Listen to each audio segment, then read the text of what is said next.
Hello, and a very warm welcome back to Widowed AF. You're here with me. I'm your host, Rosie Moss. And joining me today, I've got my first ever Tabby on the show. And for regular listeners, you'll know that my daughter is called Tabby. So I have said to this Tabby, I'll try not to go Tabitha at her at various points in the interview.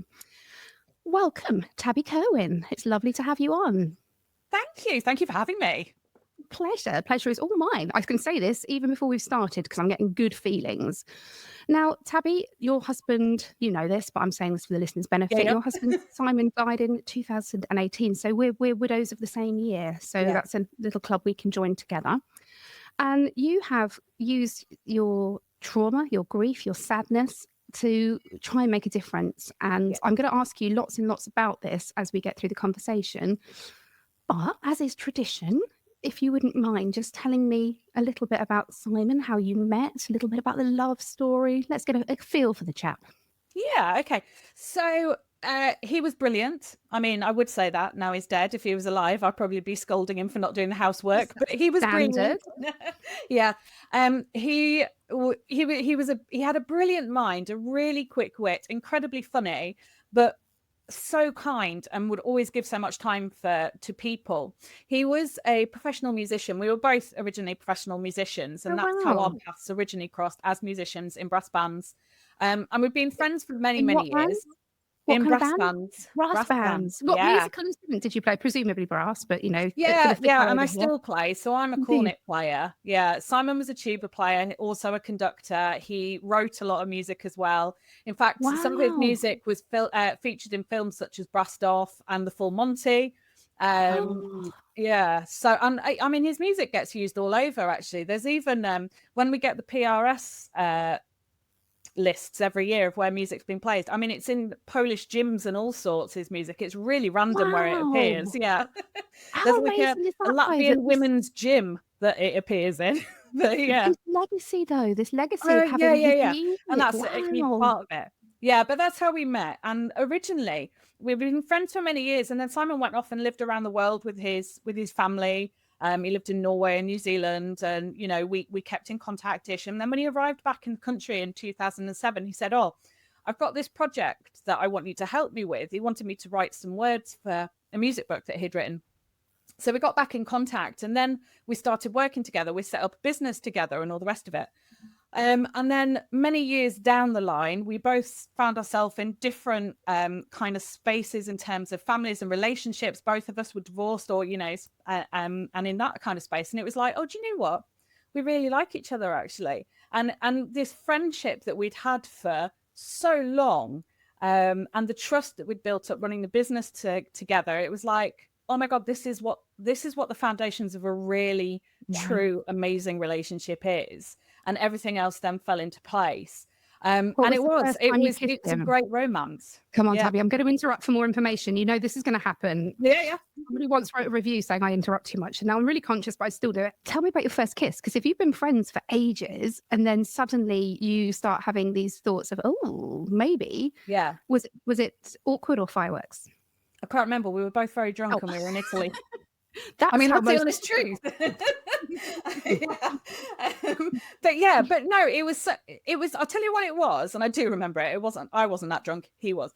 But what it was the first real sense I'd ever had in my life. And I'd been married before. I'd had relationships before. You know, I'd had a child in my previous marriage. It was the first time I felt true connection with someone at every level, at a physical, emotional, a spiritual level, everything.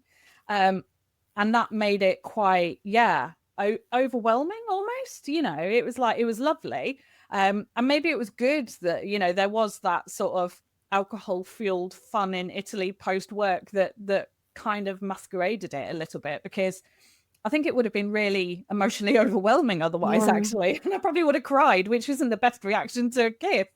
But yeah, no, I think, it was my first real feeling of connection, emotional connection, and just knowing that something was right. It's so beautiful when you talk about it like this, and it's you know, it sounds and very much is the beginning of a love story. Yeah, it really was. Yeah, because we know where this is going. Yeah, you can't help but be thinking, oh God, he sounds so perfect. It sounds so beautiful. Yeah, so that was when was that? That was 2012, I think it was. And we carried on working together, and then we moved in together, and then we got married in April 2016, and we had a great old time. And yeah, it was brilliant, and life was good. He was busy. He was a bandmaster in the military, of one of the bands in the military, so he was away quite a lot with that. We were busy with the business. I was bringing up Ollie as well and juggling everything, and it was lovely. It was absolutely brilliant for a year and a half. And then it kind of went horribly wrong. Well, it's almost 2 years, I guess. And it was at the start of 2018, and Simon got a bad back, and that was how all this started, this kind of, you know, downhill bit that went on. And he started with this bad back, and he was like, do you know what, I'm 57, we get bad backs, we're like a human game of Kaplunk. I've had rugby injuries and all the rest of it. And he went to the doctors, and they said, you know what, just go to physio, go to a chiropractor. So we tried all of these things, and nothing was really doing a job on this bad back. And then he went away for the weekend with the military, and it was only a couple of hours after he'd left, and he texted me, and he went, when I left home, did I have a lump on my neck? And I just went, no. And I said, when you get home tomorrow, we're going straight to the doctors. And it was that, as soon as he said that, I knew what was happening. And I knew that what he was talking, I said, send me a photo. And he sent me a photo. And it was like, it had come up in literally a couple of hours, a golf ball sized lump on his neck. And it was one of the lymph nodes. Yeah, I knew it was cancer. How did you know? So my dad died of cancer when I was 16. So this wasn't my first rodeo with grief. It wasn't my first rodeo with cancer. And all the rest of it. And I don't know, that intuition as well, but where it was, I just thought, that's a lymph node. The only reason that lymph node is going to be swollen like that is because what's going on with your back is something more sinister than a backache. And what did Simon think? Did he kind of share your concerns, or was he a little bit more sort of, it's nothing? He was a man, so yeah, it was like, yeah, exactly. I think he was concerned because there had been no answers about his back. There'd been no change to anything there, and he was doing all the right things. And I think that was probably more of a frustration for him, that nothing was working and there was no solutions and all the rest of it. So I think it was part of, okay, don't jump the gun. I think he trusted me because I was usually right with this kind of thing. And most things, of course. Yeah. And there was part of him that was like, if I find out it is that might be a relief, because it's an answer and then I can deal with it. So there was a real mix of emotions with that. So we went to get it checked out, and they were like, they did all the tests, they checked in all the places, there was nothing coming up, and they were like, we can't work out what it is. And then, so this was in about the April that this started. And then we keep having tests, we keep doing things, they keep checking different things, different areas of his body, keep testing, and they go, okay, yeah, this is cancerous, but we don't know where it's starting. We don't know what the primary cancer is, because they had lumps here, so the lymph gland is like, I don't know where, he had different things. And anyway, as it turned out, after a lot of different tests and a lot of really pushing, and I just had a really good nurse actually that I went to at the GPs and said, look, I really need you to test for different things, to scan in different areas, to ultrasound, to feel in different areas, to do something, because I just need you to be on my side, because sometimes it's hard to find people on your side within medical situations. And it was just a really good nurse who scanned different areas with ultrasounds. Anyway, it turned out in the end, long story short, that he was diagnosed with a germ cell tumor. Now, a germ cell tumor is a form of testicular cancer. The issue was none of the lumps and bumps were in his testicles. None of them were in that region. And what was actually happening, it was a testicular cancer, but rather than starting there, the mass, the actual cancer, was in his lower back. It was there. So, and what it was, the backache, was it pressing on the spine. So apparently, testicular cancer doesn't always start in the testicles. So it's not always something you feel in your testicles. It can start more internally. So that was like, well, I never knew that, but now I do. I never knew that. And you'd think I might have known it in this line of work. Yeah. So so that's what it was. But then we had the issue of like, because there were different areas and there were some shadows in different places and all the rest of it, it was like, okay, well, who's going to take responsibility? Which team? Is it the testicular cancer? Is it this cancer? Is it this? And it's like, and I'm just sat there going, can someone just say, I'll take it and start treating him, sort of thing? And Like eventually, yeah, it really was. And he wasn't actually formally diagnosed until the 4th of July. And then they didn't start treatment until the 1st of August. So it feels like a long time. And obviously they have to make sure they're treating the right things. But even when it got to treatment, they were still like, we don't know what the primary cancer is, but we're going to assume it is this germ cell tumor. The reason they were a little bit unsure was the fact that a germ cell tumor is usually a young man's cancer. You're seeing men in their 20s, early 30s getting this. He was nearly 57. And it was like, that was what was putting them off, going, it's got to be starting somewhere else, but we can't work out where it's starting, kind of thing. So eventually, the team went, okay, we'll take ownership of it and we will treat it as if it is this. That treatment is going to be brutal because it is designed for young men, not 57-year-old men. But if you're up for it, we'll go and we will know within days whether it is the right thing, whether we're treating the right thing. Because, he had this lump on his neck that was getting bigger and bigger. The mass on his spine was pressing. He could barely walk when he started treatment. But within literally 2-3 days, the lump on his neck had gone down. He could walk around the ward. It was just insane how quickly that happened. But it was brutal treatment. And he had about 50 rounds of chemotherapy in a 12-week period.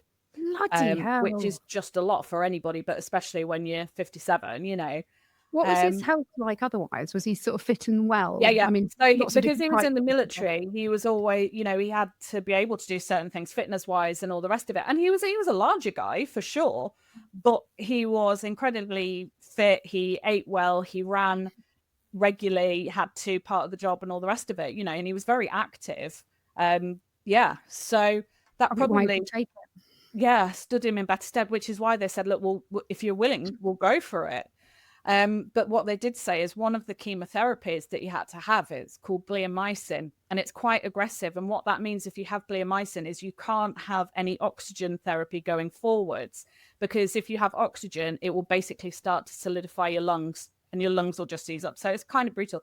But we were sat in a consultation, and him being him with such a terrible sense of humor at all the time, just went, so you're telling me that if I'm on a plane and the plane starts to crash, that I shouldn't put the oxygen mask on because it might affect my lungs? And the consultant just goes, if that's your first thought when you're crashing in a plane, then, and he goes, well, I just want to check. So I was like, oh my God, I was just seeing him go, this is my husband.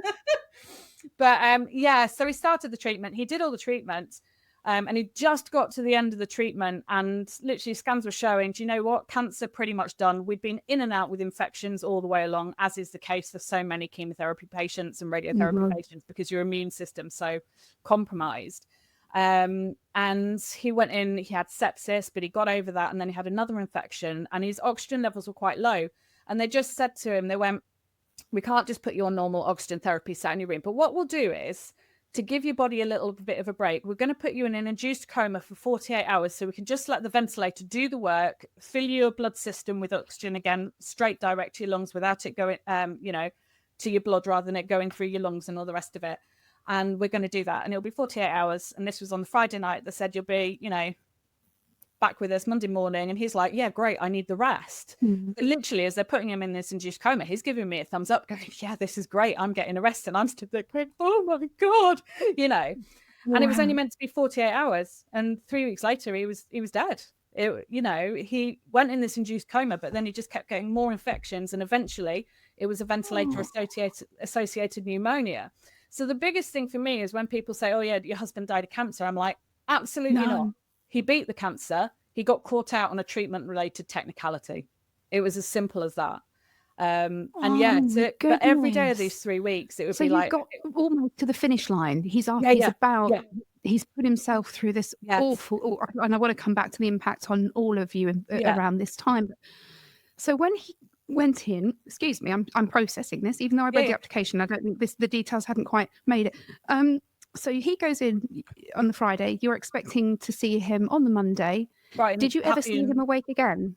Not kind of. They tried to pull him out of the coma, and his body really couldn't tolerate coming out of the sedation originally. So they're like, well, we'll leave it a bit and then we'll try again. And then there was a lot of talk of, okay, well, maybe we'll try and do a tracheotomy on him and different things like that to bring him round, that way, and do all these different things. And every day it's like, what could more be done? And I guess the reality was there was little else that could be done, but I held on to this hope and possibility that he was going to pull through this because he'd beaten the cancer. Yeah. And even when he was in this coma, they did some more scans to check they didn't have to keep giving him treatment when he was in the coma. The cancer had pretty much gone. And I'm like, oh my God. So they did manage to bring him out of the coma very briefly, not enough for him to be able to communicate because they're giving him this tracheostomy, so he couldn't talk.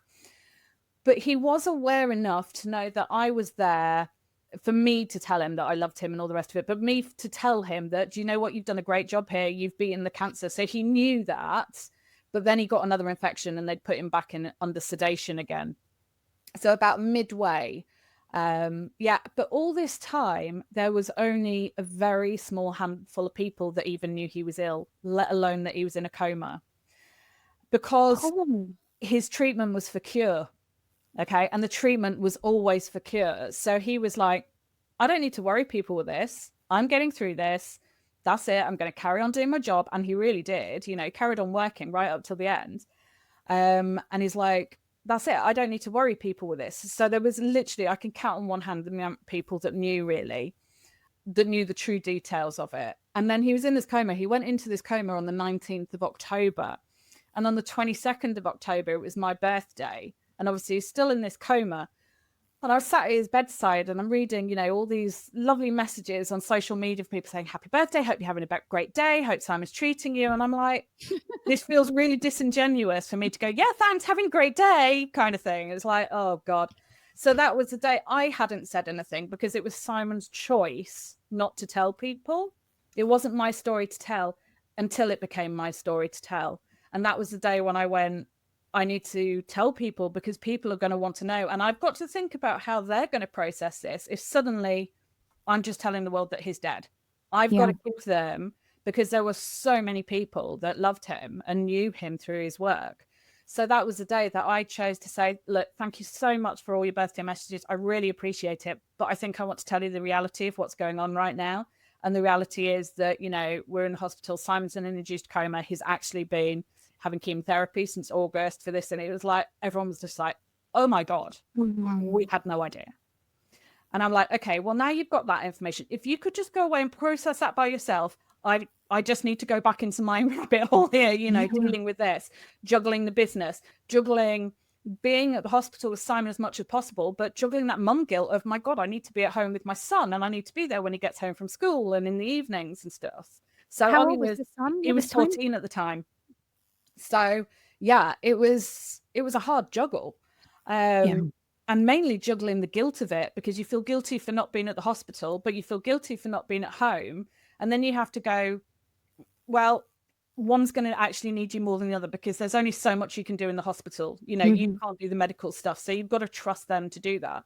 But of course you don't sleep because every night you're ringing up every few hours to go, is there any update? Has anything changed? Has his oxygen levels come up? It's like, nope, no change. It's like, oh, I used to dread. And the idea that you can just go to bed at night when all this is going on and, close your eyes and get up for 8 hours, it's impossible. Yeah, completely impossible. So yeah, you just find the ways you can to survive that period. And then, but what that means is that, the day that he died on the 7th of November, we were 3 weeks into this coma. And I just said to myself, one day I will know it is the day that no more can be done. I'll just know it. I don't know how, but I'm just going to trust that. And I don't know what it was about that day, but I walked in and I just went, today's the day. And that sounds awful because it almost sounds like, okay, I'm choosing you die today. But it was like, yeah, I've got to lean into this. I spoke to the doctors and I'm like, is there anything more? And they're like, no, we really can't. We would recommend that we reduce the levels of mechanical support and we see how he does. And they went, but the likelihood is that this could start to get quite gruesome. It could take several days for him to be able to die and things like that. And I'm like, and I really sat and thought about this. And I'm like, oh, I've got to tell the kids. I've got to tell Simon's kids. I've got to tell the people we love. I've got to get the kids, all of the kids here so they can see their dad before anything. And they're like, there's no rush on this. He's fine on this machine and with some mechanical support. You don't have to rush it. So I kind of had that day to do it. But I just said to one of the consultants, and they said, you really have to understand how difficult this could get now the next few days.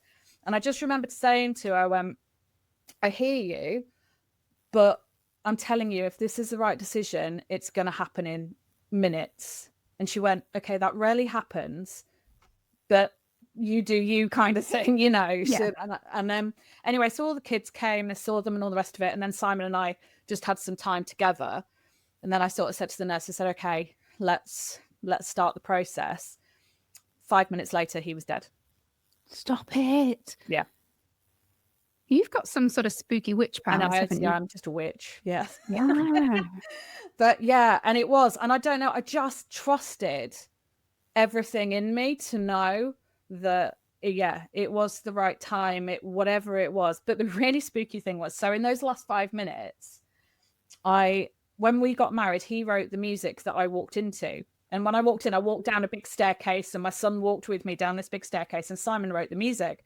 So I was like, okay, we'd had classic FM on in his room all the time anyway. And that had just played a piece called All in the April Evening. And I was like, well, that's kind of apt because we got married in April and all the rest of it. And then I just put my phone and I put this piece of music on the phone. And honest to God, he literally took his very last breath on the last chord of the music. And I'm like, you absolute bugger. Even that is timed it to perfection. It's like, that must be the conductor, and he's got to end on the mark. I'm like, yeah, you just have the final say, don't you? But yeah, so it was 8:00 in the evening on the 7th of November. But it took 5 minutes from when they reduced the mechanical support.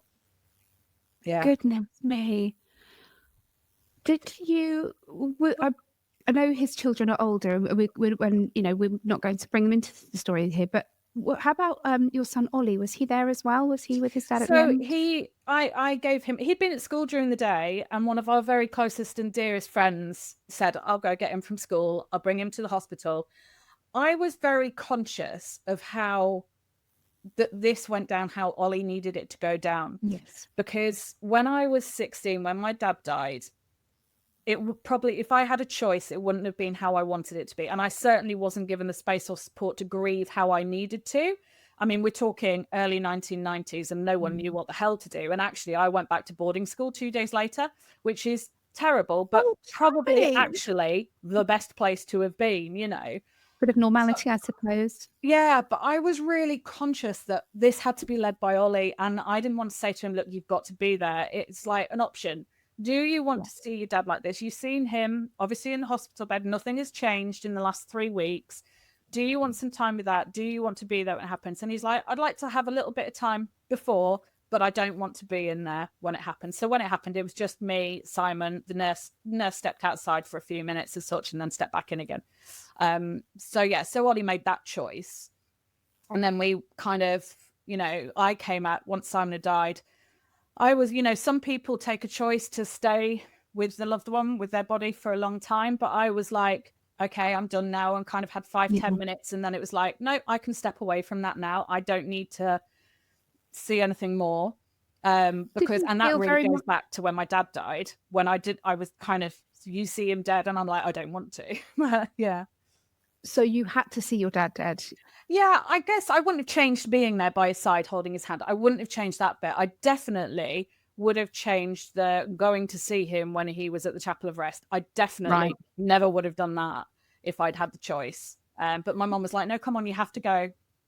Do I? Yeah. But, yeah. It's interesting how we sort of support grieving children, because your story reminds one of my good friends, Jess. I actually got her on the podcast because I wanted to have some perspective of what it's like from the child's perspective now they're grown up. And she had said this to me previously because her son and my son are friends.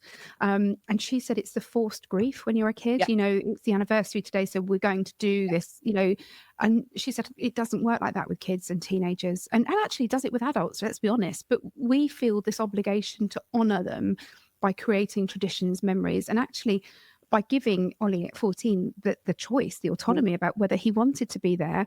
At 14, you're old enough to make that choice. Yeah. And it means that they don't feel kind of disenfranchised by their grief. You know, they feel they've got a say in it. Yeah. But it is tough. It's really, really tough to know what to do for the best, especially, you know, you had 3 weeks, but you only had very little time to come to terms with this, right? Yeah. It wasn't actually a long-term illness, really. No, it was for cure. So it was meant to be, this year's going to be terrible, but next year we'll all be, you know, hunky-dory kind of thing. That was what it was meant to be. Yeah, I was really conscious of it. And there's no way in the world that I've done it perfectly with Ollie, parenting him through his grief. None of us are perfect as parents.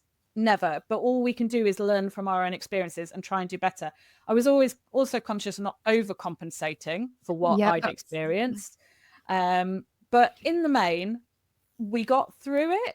And, you know, we left the hospital that night and we went home and we had bacon sandwiches and watched Grey's Anatomy. And now that's just become, you know, these random things have been part of our processing and our shared grief as well. A hospital drama. Yeah, I know. It's really weird. And I don't know.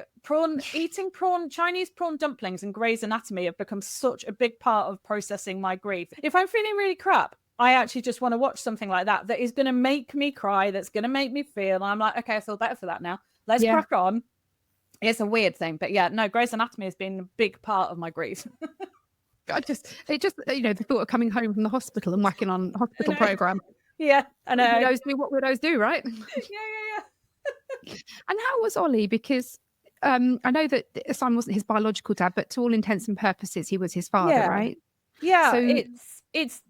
I mean, you know, he will say as well, it's not been easy because, you know, his biological father is still around. He doesn't choose to have, Ollie doesn't choose to have a close relationship with him. And things definitely changed as well after Simon died with that relationship. And I think, I don't think I'm speaking out of turn by saying, and I think it would be the same for anyone who's got families with step parents and biological parents and strained relationships and all the rest of it. But it's really hard for a parent on the outside to know how to deal with that grief and support them in the grief as well. And there's so many mixed emotions. So, you know, I'm not going to villainize anyone in any of this. Everyone's just trying to do the best they can in the only way they know how. It's as simple as that. And but that was Ollie's choice. But yeah, for Ollie, I suppose there were a lot of other mixed emotions and a lot of things going on. But I have to say, he had such great support from his school at the time. They were absolutely brilliant in protecting him in every which way. And we have what we term chosen family, which are people that aren't related to us, but they are our family. And we would rank them higher than blood relatives every day of the week. And they were just fabulous. And they continue to be absolutely amazing. And, you know, supported, you know, Ollie's now graduated from university and now pretending to be a fully grown adult and things, you know, like the rest of us, just winging it. Yeah, exactly. And yeah, they've been such a huge part of him processing it. And he's used his own ways to do it as well. You know, sport's a big thing for him. He coaches basketball, so that's been a big thing. But what it's allowed him to do, especially now he's coaching junior national league level, is sort of between 10 and 18-year-olds with basketball. There's so many of those kids going through stuff, and it's just placed him so well to be able to support them. So he sees it as a gift for, you know, for that as well, that he can pass this on and he can say to them, you know, when he'll see them, and if they're acting out or anything like that, because he's in Leeds, so he's in city centre, so that, you know, the kids, they're not all wealthy kids or anything like that. They struggle emotionally and processing emotions. A lot of them is a lot of neurodivergent kids, you know, all the rest of it. But he sees it a mile off in them, and he will just ask them those direct questions that go, I know how you're behaving. It's because of something you're feeling. So should we have a conversation about it? So it has made me go goosebumpy. Yeah, it's opened up something incredible in him. And when I go and see him coaching, I'm just so proud, because he's developed these young kids into such polite, lovely young men. You know, they really are. And I think the biggest thing for me was I went to a match of his, and he doesn't let me go to home matches. I'm allowed to go to some away matches to watch him work and coach. Those are the rules. But when I do, I was really taken aback by the fact that when I went to see him, because we don't live together, he lives his own life in Leeds. And I saw him, and as soon as I walked through the door, the first thing he did in front of all the young kids was give me like a hug and a kiss and treat me with that respect, just modeling this to these young boys who were 13 going, this is okay to do this with a woman, with your mum in public. This is how we treat people. And all of them would come up and go, oh, hi, Miss Kerwin, you all right? And it's just beautiful to see. And that all comes from what was instilled from Simon into Ollie, but what he has taken from that whole, not just the grief, but the grief before Simon died, the whole cancer journey as well. And this is what he's taken from it. And it is amazing to see. That is quite remarkable. And we do fear, don't we, when, our partner, our husband, our wife, whoever it may be, this parental figure dies. We believe that is a kind of like a terminal sentence, if you like, for our children, because they won't ever live the life that we thought they would. They're going to carry this pain, this sadness. And it's very easy to become quite fixated on it and to think that's it, their lives are over. And lots of us do lots of overcompensating, lots of holidays, lots of gifts. We do lots of making things special. But what I have seen, and particularly I've been doing this for nearly 3 years now, so lots of people have seen a bit of trajectory. And also I have 3 kids myself, and it's that they aren't damaged forever. They're going to, obviously it's going to have an impact on them, but so many of these children turning into young people seem to have this extra layer of empathy, kindness, compassion. My son's 15 and he wants to go into psychology in some form or other because he wants to help people. And actually, Tabby, you have done exactly this yourself. So tell me a little bit about what you've done with your life since, because you've channeled your pain into creating support networks, right? Yeah, definitely. I mean, we had this business that Simon and I had together, and it was like a portfolio business, and there were so many different aspects to it. There was events and music publishing and so many different things. And I was always doing coaching anyway. And when Simon died, it was like, I can't do it all by myself, and I don't want to do it all by myself. And we'd set the business up on the ethos of doing what we love and loving what we do. And I was like, okay, you need to take some time to decide what you love and what you want to do, and what you can physically do as well. So I just about kind of come to terms with how I thought the business should look for me. And it took, I gave myself 12 months to decide that. I serviced everything in that time, and then, what I was going to do. And I just about kind of got to grips with it all. And then COVID hit. And because a lot of it, I was like, okay, I'm going to do all the events. And then all the events got cancelled in March 2020. And I'm like, okay, maybe I'm not going to do that. And I thought, well, actually, now's my time to do exactly what I want to do, how I wanted to do it. And when I was 18, I went off to music college to study music. And if I'm really honest, that wouldn't have been my choice. I was expected to go and do that. And I was more so expected to do that because my dad had died when I was 16 and he was a musician. And all I would get told by my mum, by people that knew my mum and my dad is, oh, but your daddy would want that. Daddy would want you to. Really interesting point. Yeah. And that was all I got told. And did I have a good time? Yeah, absolutely. I went to where I wanted to go geographically, which was actually 300 miles away from family home, because I was like, I need to escape. And when I leave here, I'm not coming back ever. And I knew I'd be like that. So I went to Manchester from Kent.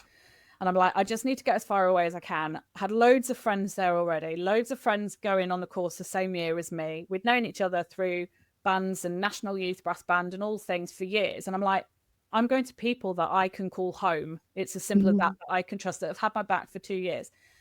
But in reality, in hindsight, would I have done a music degree? No.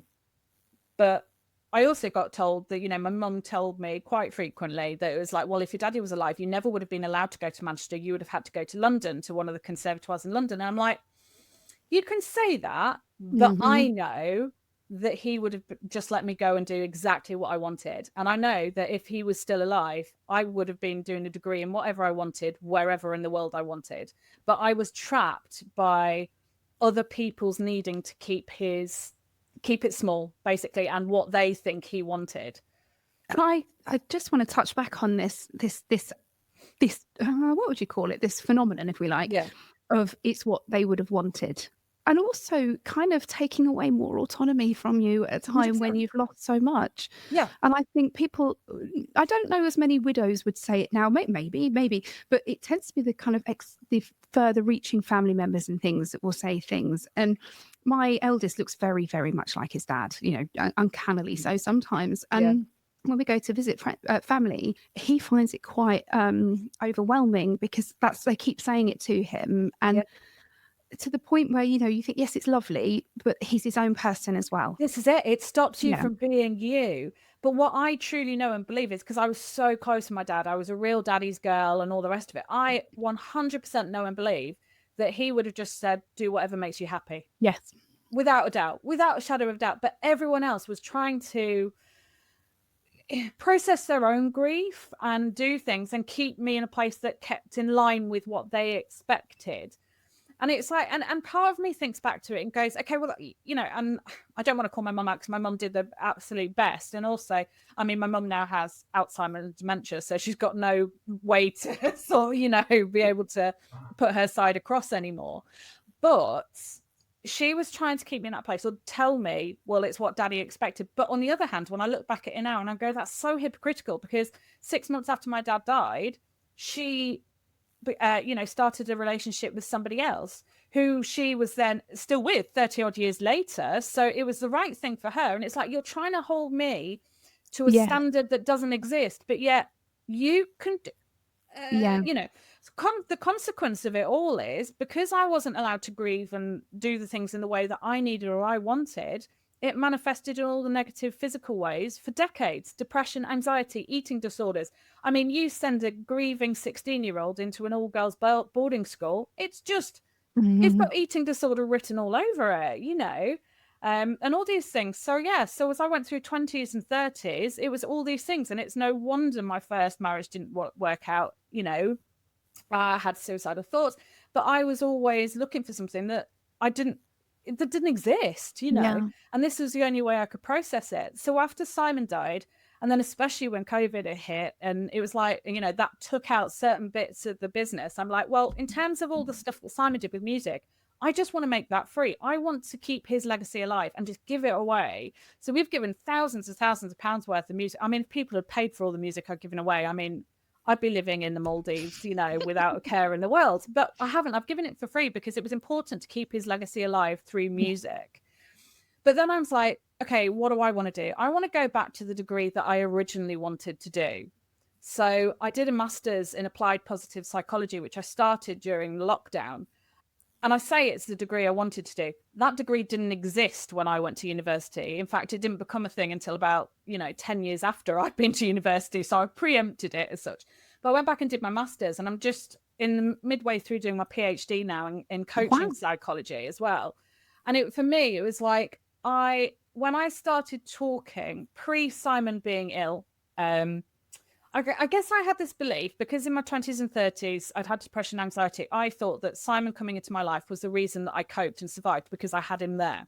What I realized very, very quickly when he died was it wasn't because he was there physically with me, but it was because he had gifted me these greatest gifts of how to be mentally fit and emotionally strong, independent of anyone else.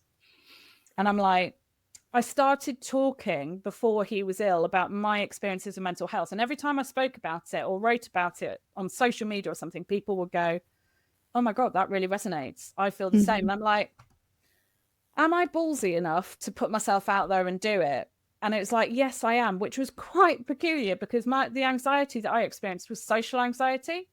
Yeah. So literally, I could perform as a musician. And I remember one day I performed in the middle of the pitch at Old Trafford, and we had, 57,000 people live. And I'm like, this is brilliant. I love this.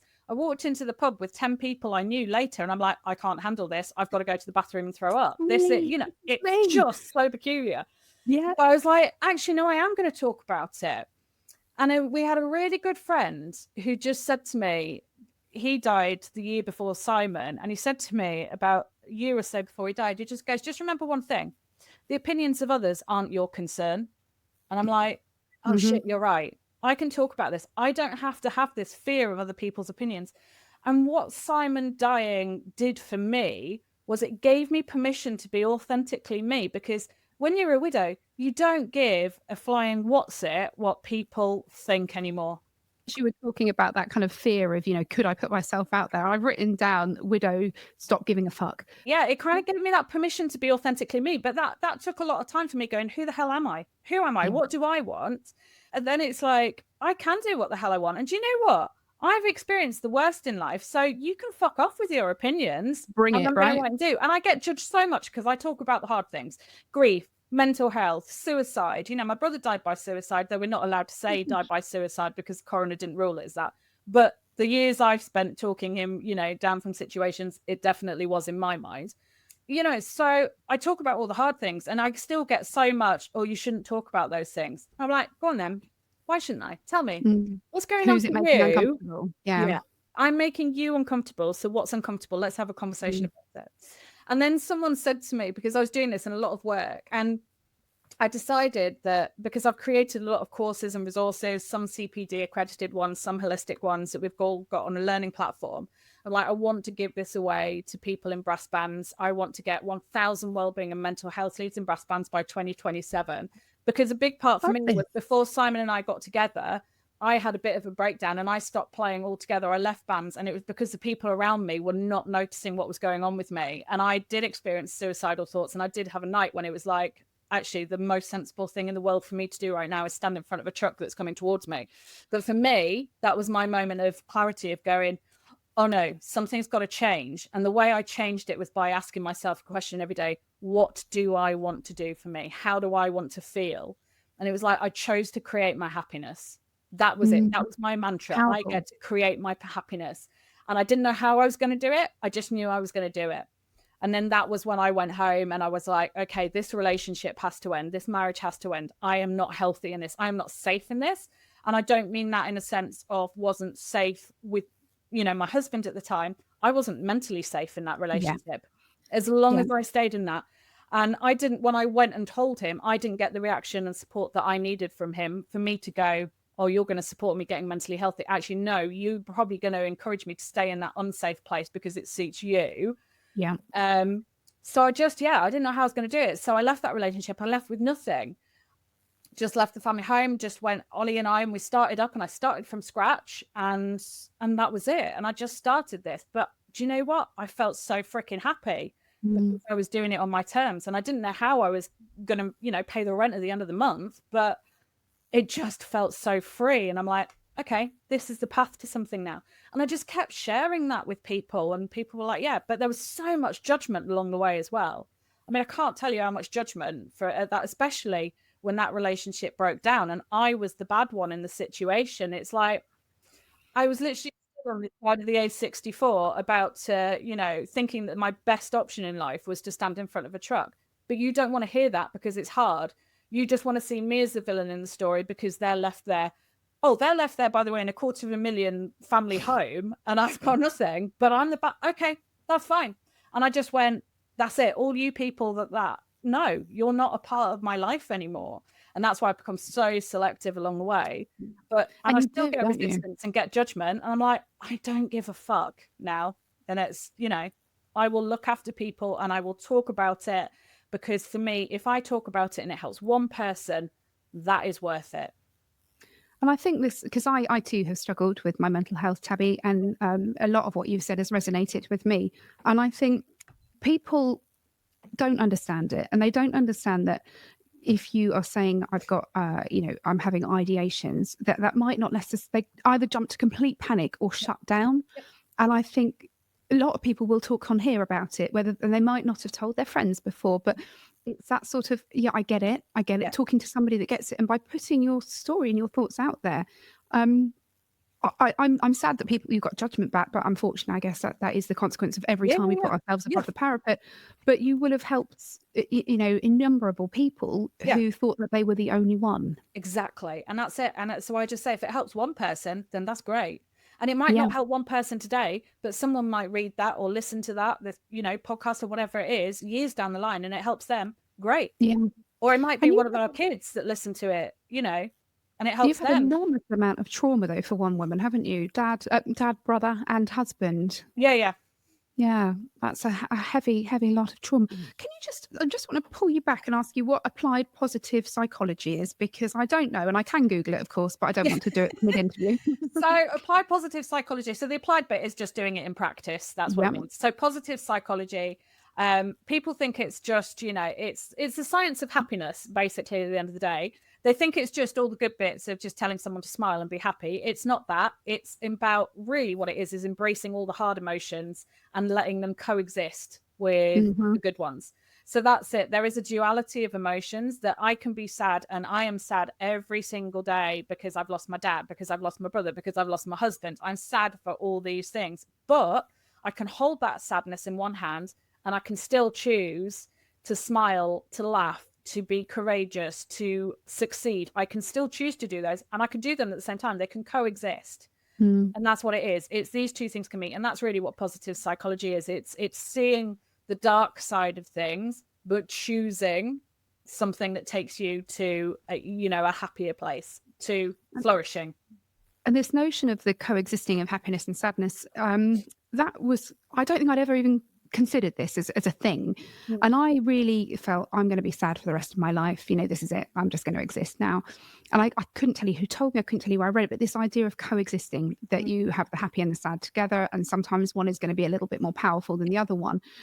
There was a real sense of acceptance, like a real acceptance. Not I accept my husband's dead, but an acceptance of this is what my life will look like. This is my story now, Yes. And I think we fight so viscerally to get away from the sadness. There's a reason why widows are more prone to alcoholism, drug addiction, sex addiction, all the good stuff.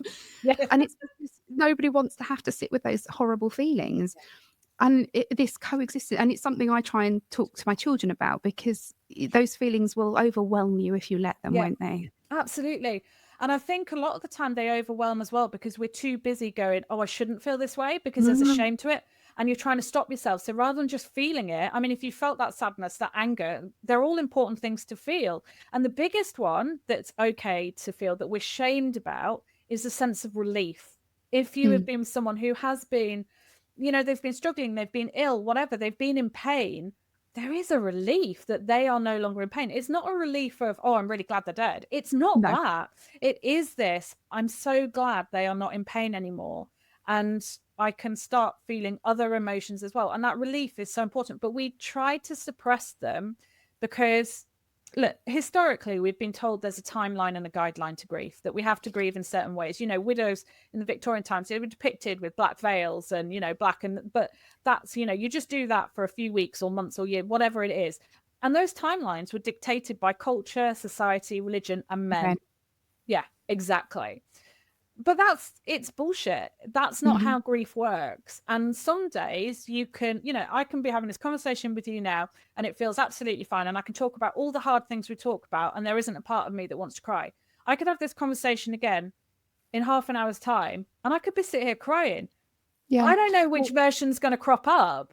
You just have to go with it. Favourite food in the supermarket and you're gibbering red. And you think, Jesus Christ, pick your moments. Yeah, John Lewis Christmas advert. It wasn't even a teary one. But I tell you what, I don't know what it was. It was like, I'm like, why? Quite a few widows have messaged me about this. I watched it and I didn't really feel anything, but I don't know if that's... But there was nothing in it that resonated. But just at a deeper level, it was like, okay, well, obviously that needed to come out. There was something. I don't know what it is, but I don't really examine it anymore. I'm just like, and it doesn't matter where I am. I could be sat in the office and it happens and it's like, oh, she's fine, Here she goes again. Here she goes. But I think that's important to model, though, the fact how those emotions change so fast and how they can coexist. And you can be crying, but you can be laughing at the same time. You can listen to a joke and find it funny while you're bawling your eyes out. It's, And I think when you get to that place of giving yourself permission to feel everything, but permission to feel things at the same time, that's when you start to grow with your grief. You're not just trying to manage it.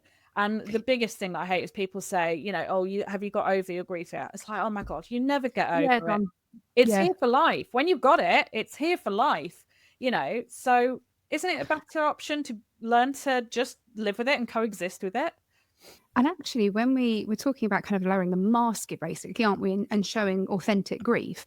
And as soon as more of us do it, the more normal it will become. Absolutely. I think most, I didn't know any widows, maybe one or two of my parents' friends, but I didn't know what it looked like. The only kind of information I had or background was films, books. Yeah.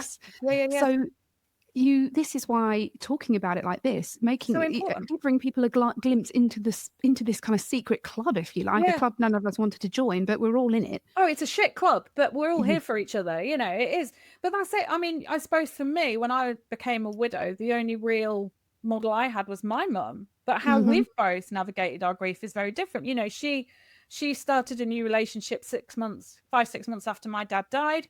That resulted in her being, married for many decades, and that's great for her. I'm 7 years in, and I don't even want to I'm just not interested in having another partner. And I get this all the time. Oh, who's in your life? Or don't you think you should move on yet? Don't you think you should start dating? No. Do you know, this is the first time in my life where I've been single in adult life, and it's like, no, actually, I really like this. I prefer this. I don't think, this is good. And it's not slightly off topic, Tabby, but I just want to ask you, how did you feel? We're going back a while here, but how did you feel about your mum meeting somebody in such a short time frame? And there is no judgment here from me, but I'm thinking at 16, at 16, that might have been problematic. Honestly, do you want the honest answer to this? I do, always, yeah. Absolutely relieved as hell. Right. That's really, really because it took a burden off me. So yeah. I went back to boarding school 2 days after my dad died. Well, in fact, I was meant to go back to boarding school the night my dad died. And my dad died at 7:54 in the evening, and I should have been back in school by 7:30. That was curfew deadline for coming back. And so he died at 7:54, and at 8 p.m. I had to ring my house mistress and say, I'm really sorry, Mrs. Brinkhurst, I'm not going to be back in time. My dad has just died 5 minutes ago. And she was brilliant. But I'm like, but thinking back on it, when I did think back on it later, I'm like, I shouldn't have been the one having to make that phone call. Anybody else could have done it, but it wasn't. It fell on me. So that's why going back to school was like a bit of respite. It was a bit of relief, because when I was at home, and I don't want to do my mum an injustice, she did everything that she could in the way that she could and needed. But it was like when I would go back in the school holidays. So I went back, and then I had my GCSEs, and then in the summer, and it was like in that summer holidays, she was like, when I was back at home, it was like every night, it's like, oh, can I come and sleep in your bed with you?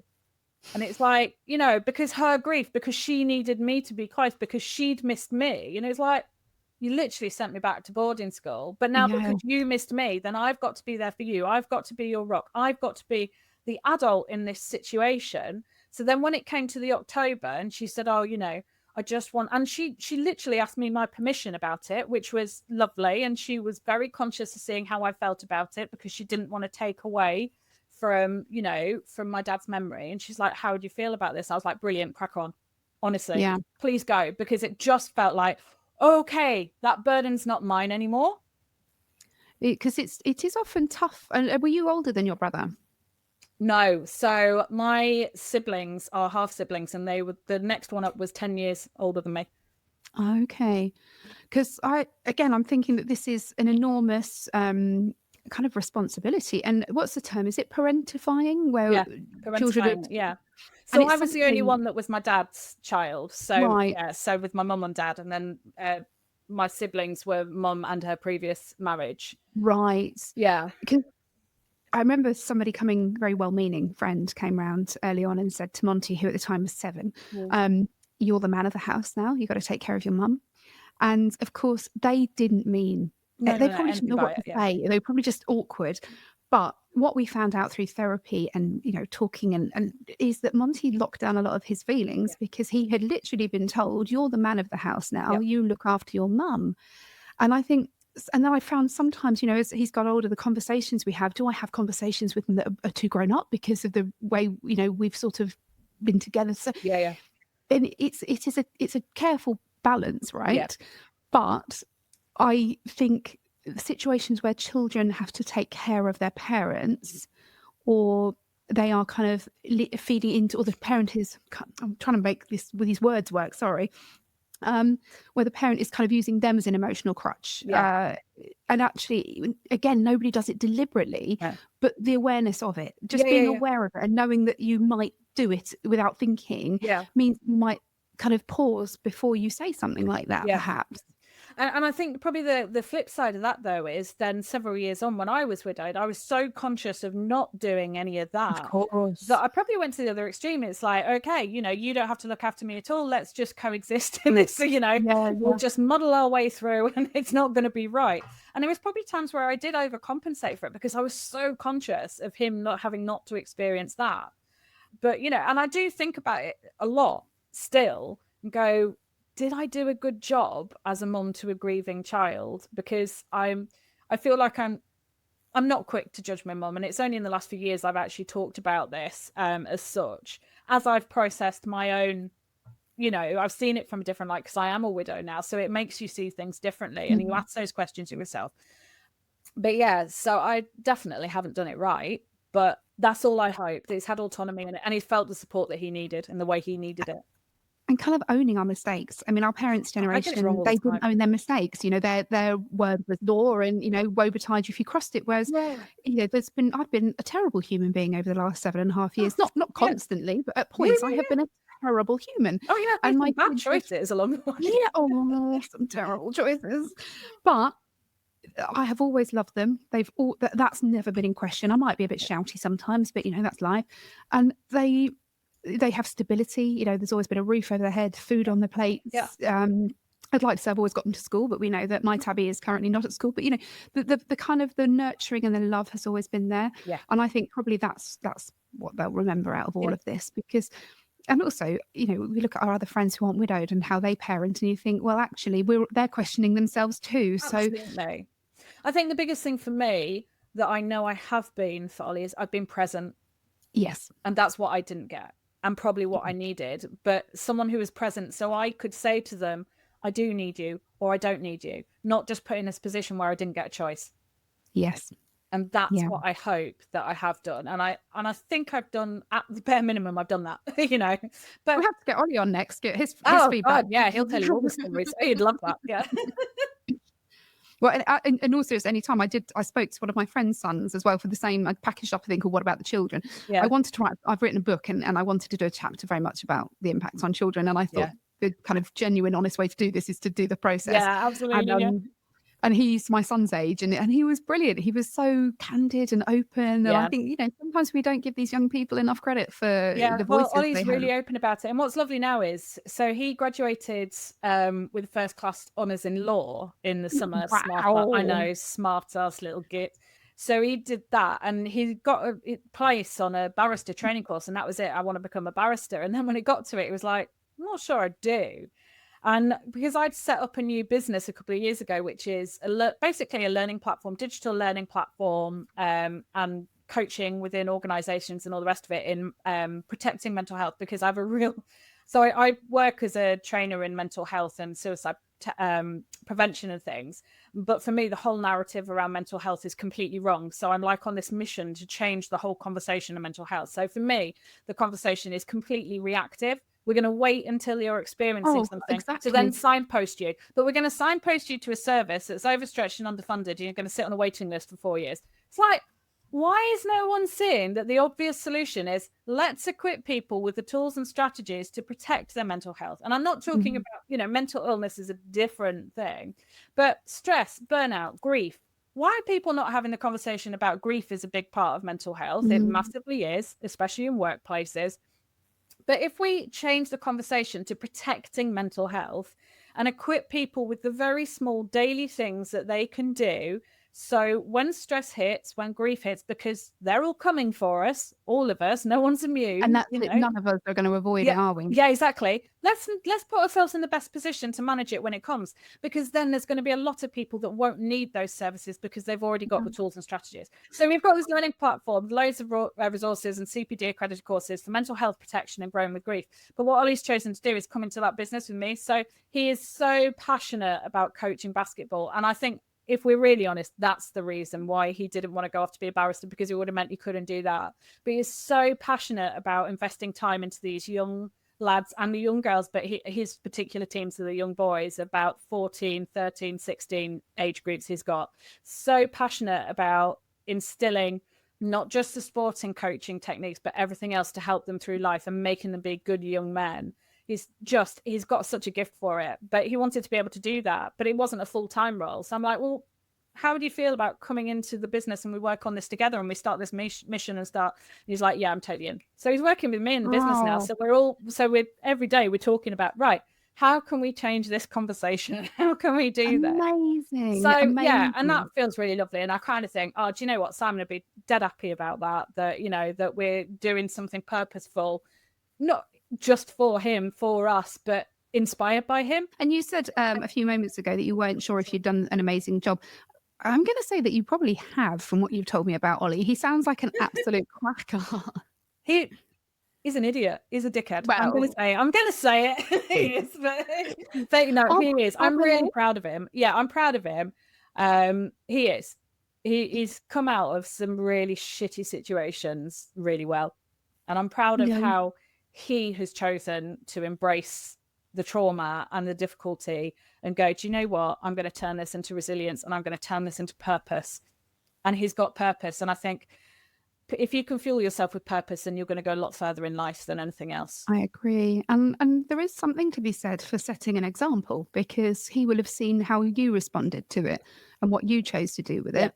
And he will have seen that happen. So whilst, you know, we can't always take the full glory for our children's successes, we do lead by example. And so, yeah, like I said, he will have mirrored what he's seen you do. Yeah.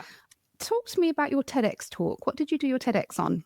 Okay, so it's got a bit of a controversial title, which is Widowhood Made Me Happier.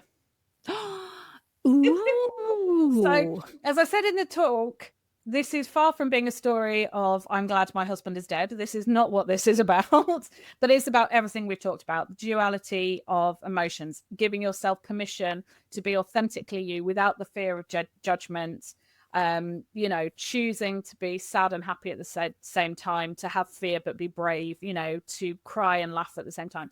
And so, yeah, it was the story of, you know, a short bit about the story of Simon and his death and how we got to this situation, how that wasn't my first rodeo with grief, and then giving people kind of some simple tips to protect their mental health so they can grow with the grief, because as we've said, you know, there's hard things that come into us all.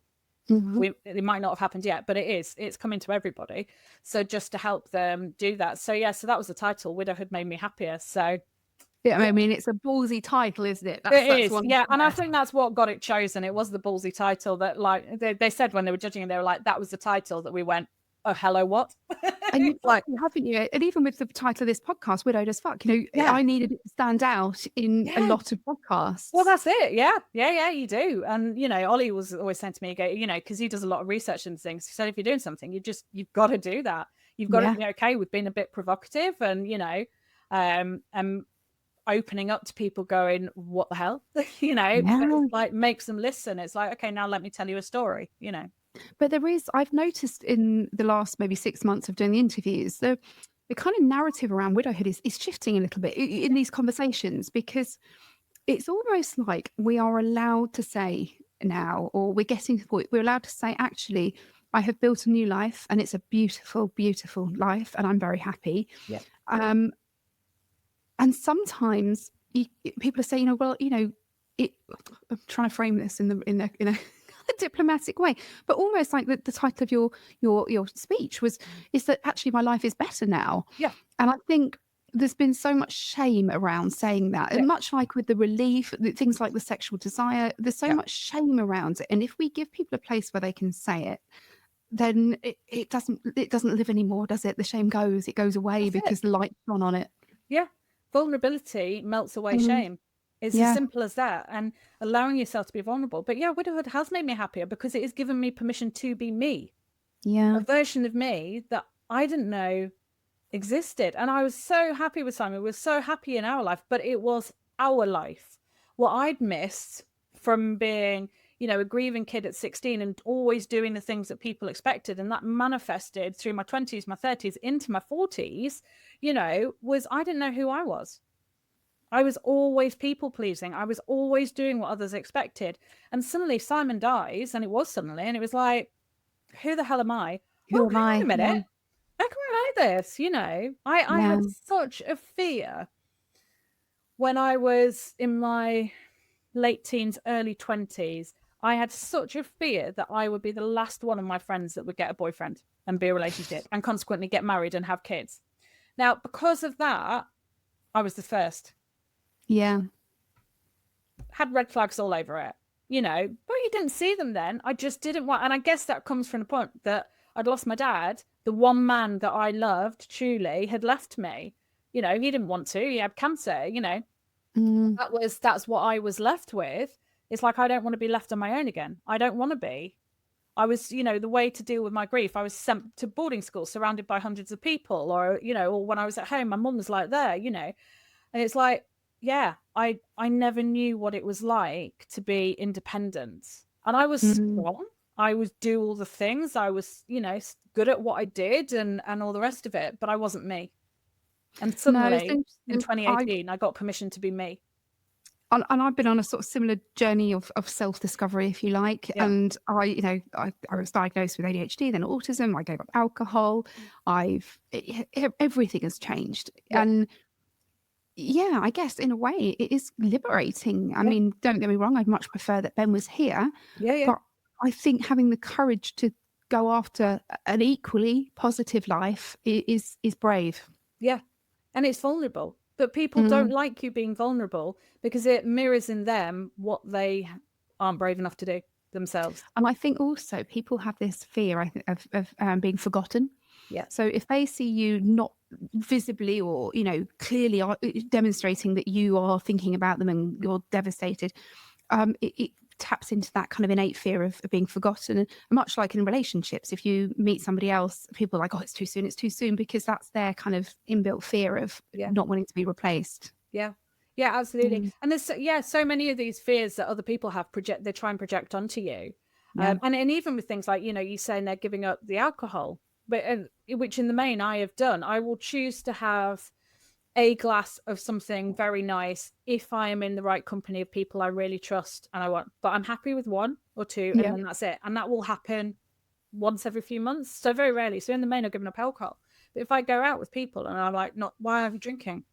It's because I choose not to. I don't want to. I don't want to wake up tomorrow feeling crap. I want to be able to be in full control.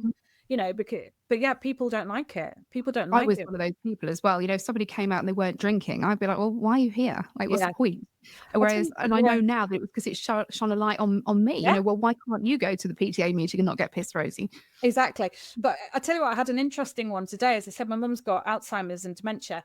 And I was on the phone to her today and she just said to me, and I think this shines a light on what she felt when she was widowed and why she got into a relationship so quickly. Because she said to me today, and sometimes we have to go through the thing of, where who's the man in your life? Where's that man that you're with? What's Simon? Where's he? Oh, well, he died. So we have to relive this, but that's just part of her illness and all the rest of it. But today's version of that was hilarious. And it was like, she said, so I said to her, are you okay? Happy? She goes, yeah. She goes, I've got Vic here with me, so I'm really happy. And I went, that's really good. I'm glad to hear you're happy. She goes, are you a happy girl? And I went, yeah, I'm happy. She goes, who's the man in your life? And I went, well, I haven't got one. I don't have one at the minute. Well, why not? I said, because I don't want one. I'm happy by myself. She goes, but we need them for their willies. And I'm like, like, this filter is totally gone. But the psychologist in me afterwards goes, yeah, that explains a lot as to why she didn't want to be by herself then. Maybe partly because of that, the sexual side of it, but also because I was at boarding school. So she was lonely. Yeah. And loneliness is such a huge thing. But what I found, and that's why so many people struggle. I mean, we know that loneliness is or lack of connection is a huge issue, especially for people feeling low moods and depression. It often comes back to that sense of disconnection, either from themselves or other people. And loneliness is huge. But what I found is, yes, I live alone, but I'm not lonely because I am so happy in my own company. Yeah, and that's powerful, isn't it? Yeah, and I really thought when Ollie left home, when he went off to university 3-4 years ago, whatever it was, I was very conscious about that time coming and going, okay, I need to start busying myself and doing more things with people around because this is going to be hard. And this is going to be when my grief really, really hits. And I was dreading it. And then when it came, it was like, oh, this is great. It's like, yes, No, thank you. Left down the side of the Yeah. sofa. Oh, I can't wait. I know. And that's why I just rang Ollie and went, by the way, I'm moving house. And he goes, oh, right, where are you going? I went, well, totally away from here. So bye. And he's like, okay, bye. Are you moving? I did. Yeah. So about a year after Ollie went to university, because I'd literally stayed where we were purely for his schooling and all the rest of it. Yeah. But after Simon died, I had nothing else there. So yeah, after a year after Ollie went to university, so 2 years ago, I moved up to North Yorkshire where my heart felt happy and I felt free. And now I drive home somewhere where I go, I'm home and relaxed every single day. And for the first time, I feel like I'm not running away from something. We're going back to Faversham, which is where I lived with them. And we only moved an hour away. We're in Kent. So you grew up in Kent, didn't you? Yeah. So my mum still lives there, yeah. Where is she? She is Hawkinge, so between I know. and Henbury. Yeah. We're West Malling. So I was in Faversham, now in West Malling. And whenever I drive into Faversham, I feel like my heart slows down. I feel like I'm at peace. And I said to the kids, we've got to sell the family home. Where would you like to go? And the oldest boy's Faversham. Yeah. So I've realised I can get them to school from there. It's going to be fine. So, but it's that pull, isn't it? And it's that, I suppose, again, that kind of autonomy of I'm in charge. I make the rules now. And actually, that's where we want to be. So we're going to uproot and go. Yeah, I'd never experienced that in my life until I became a widow. No, nor me. Yeah. Oh, Tabby, it's been amazing talking to you. You You've been too. incredible. You're so insightful and wise. I think there's another chat in the future for us. I think we talk more in depth about the kind of the techniques and strategies and things like that. I think that would be a really beneficial episode. So we could perhaps do that one under the guise of a chatty episode instead. That would be great. You don't have to go back into your trauma for that one. So, Tabby, before I let you go, how can listeners find you? How can they access the supports that you offer? Yeah, well, you can find me as me on social media. If you just put in Tabby Kerwin, you'll find me on Instagram, Facebook, LinkedIn, all the places. And for all the resources, especially free resources for anyone that is living with grief, wanting to embrace grief, and for those wanting to grow with grief as well, you can go to our digital learning platform, which is theperformexperience.com. Amazing. Social media as well, just the Perform Experience.